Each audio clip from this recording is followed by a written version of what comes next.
বন্ধুরা আমার, মুসলমানদের রক্তে আজ হইল পৃথিবী লালে লাল। মুসলমানদের রক্তে আজ পৃথিবী হইল লালে লাল।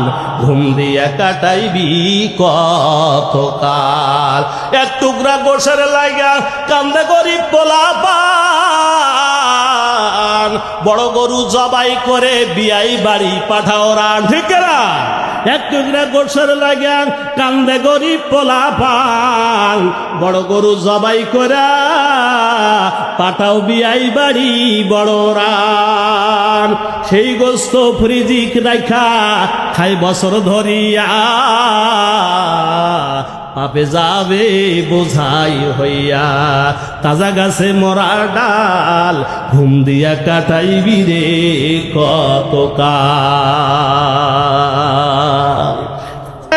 এবার আসুন প্রিয় বন্ধুরা আমার, 7 ভাগেতে যদি কুরবানি দেন, এই 7 জনের মধ্যে একজন সুদী ব্যাংকে চাকরি করে, অথবা সমিতিতে চাকরি করে, সুদী সমিতিতে চাকরি করে, বা সুদী এনজিও চাকরি করে।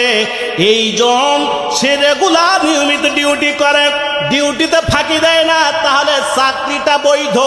কিন্তু যেই জায়গায় যেই প্রতিষ্ঠানে চাকরি করে ওইটা হলো সুদীর ফ্যাক্টরি। জোরে বলুন ঠিক কিনা?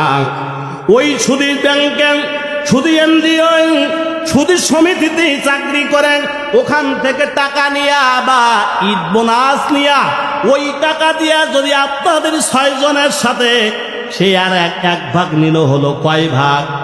7 ভাগে যদি এবার কুরবানি করেন আপনারা, ওই একজনের সুদী ব্যাংকিং, সুদী এনজিও, সুদী সমিতিতে চাকরি করার কারণে বন্ধুরে বাকি 6 জনের কুরবানি বাতিল হয়ে যাবে। জিবরাইল আমিন আল্লাহর নবীর কাছে হাজির হয়ে গেলেন। আয়াত কারিমা নিয়ে জিবরাইল আমিন তেলাওয়াত করে, আল্লাহর নবীও জিবরাইল আমিনের সাথে তেলাওয়াত